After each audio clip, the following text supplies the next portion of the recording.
Friends, welcome back to my channel. तो आज जो है हम बीटीएससी एएनएम के जो काउंसलिंग है उसके बारे में बात करने वाले हैं। एएनएम केस का क्या होगा उसके बारे में, किसने किया है एएनएम केस और क्यों किया है, और आज 29/1/2024 का सुनवाई जो हुई, क्या वो सुनवाई हुई है या नहीं हुई है, हाई कोर्ट का जो है आदेश वो क्या होगा, उसके बारे में बात करने वाले हैं। तो यदि आपने मेरे चैनल को सब्सक्राइब नहीं किया है तो मेरे चैनल को सब्सक्राइब करें, लाइक करें वीडियो को और ज़्यादा से ज़्यादा कमेंट करें। तो सबसे पहले हम लोग ये देख लेते हैं कि एएनएम का केस जो है वो किसने किया है केस और क्यों किया है।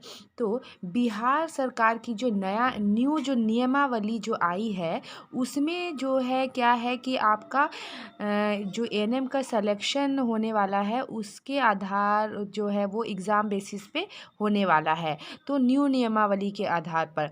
बट जो है बहुत सारे जो एएनएम लोग हैं वो लोग बोलना चाह रहे हैं कि जो है हम लोग नया नियमावली को नहीं मानेंगे और जो है मेरिट बेसिस पे अंक के आधार पे जो है वो आपका सिलेक्शन होना चाहिए, हम लोग किसी भी तरह का एग्ज़ाम नहीं देंगे। तो इसी के लिए जो है क्या लोगों ने जो है केस किया है, ठीक है। और वो लोग चाह रहे हैं कि सिर्फ़ और सिर्फ जो है अंक के बेसिस पर और जो आपका ये है एक्सपीरियंस के बेसिस पे जो है सिलेक्शन हो एएनएम का, इसलिए जो है उन्होंने केस किया है।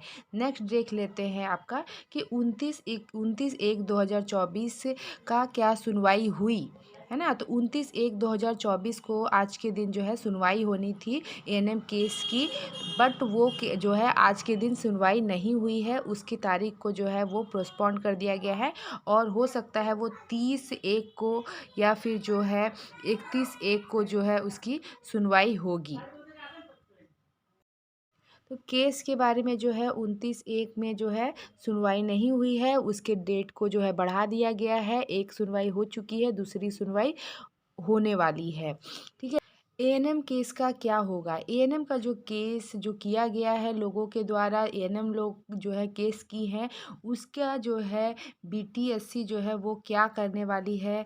बीटीएससी जो है उन्होंने जो है सोच लिया है कि हम लोग जो है एएनएम का केस जो भी हुआ है बट वो लोग उस पे कोई रिस्पॉन्ड नहीं दे रहे हैं, केस चल रहा है, बट बीटीएससी जो है वो अपना काम जो है वो कर रही है। काउंसलिंग जो है वो हो ही रहा है। बीटीएससी ने जो है अगर केस भी हुआ है तो केस से जो है वो के आधार पे जो है बीटीएससी को किसी भी तरह का काम नहीं करना चाहिए, बट बीटीएससी अपना पूरा केस के ऊपर कोई ध्यान नहीं दे करके सिर्फ और सिर्फ वो अपना काउंसलिंग पे काउंसलिंग करवा रही है। मतलब कि बीटीएससी को कोई फ़र्क नहीं पड़ रहा है कि हाँ केस हुआ है तो हमको जो है केस के ऊपर में ध्यान देना है। वो अपना काम अपनी तरह से काउंसलिंग जो है चला रही है। पहले हायर एजुकेशन वाला का जो है काउंसलिंग उन्होंने कर लिया और अब जो है वो दिव्यांग जो अभ्यर्थी थे उनका काउंसलिंग चल रहा है। मतलब बीटीएससी के ऊपर कोई फ़र्क नहीं पड़ रहा है। बीटीएससी ने सोच लिया है कि केस हुआ है तो भी हम लोग जो है किसी भी तरह का अपने जो है चयन प्रक्रिया को उसको कम करेंगे। बीटीएससी अपना काम जो है वो करते जा रही है। तो ये आप लोगों ने देख लिया। अब जो है हम लोग देखते हैं कि हाई कोर्ट का क्या आदेश होगा। हाई कोर्ट क्योंकि न्यू जो नियमावली जो आई है उसके बीटीएससी उसके आधार पे काम कर रही है। नियमावली में साफ साफ कह दिया गया है कि किसी भी तरह के जो है एएनएम के जो के एएनएम का जो सिलेक्शन होने वाला है उसके लिए जो है हाई कोर्ट जो है न्यू नियमावली के आधार पे ही काम करेगी। और सिलेक्शन प्रोसेस दो ही तरह से होता है, एक तो आपका होता है मतलब एग्ज़ाम बेसिस पे और दूसरा होता है कि अंक के आधार पर।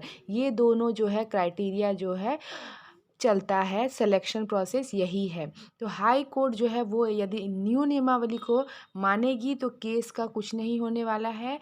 तो वो हाई कोर्ट का जो है, क्योंकि पहले जो था वो अंक बेसिस पे जो है सिलेक्शन होता था, बट अब जो है न्यू नियमावली में जो है एग्ज़ाम पहले देना है, एग्ज़ाम में पास होना है, उसके बाद जो है आपका सिलेक्शन जो है मेरिट बनेगा तब होगा, ये था।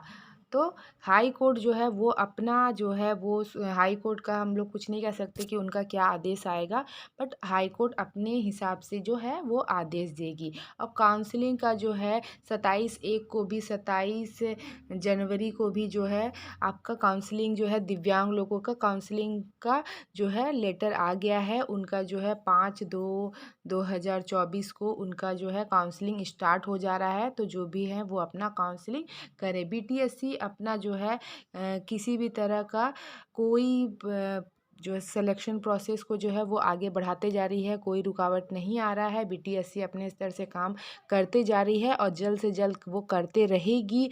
इसके बाद दिव्यांग लोगों के बाद जो है मेरिट लिस्ट बनाया जाएगा और फिर जो है लोगों को बुलाया जाएगा। तो ये जो है पूरा का पूरा प्रोसेस जो है वो चल रहा है। बीटीएससी के ऊपर किसी भी तरह का कोई भी प्रभाव नहीं पड़ रहा है।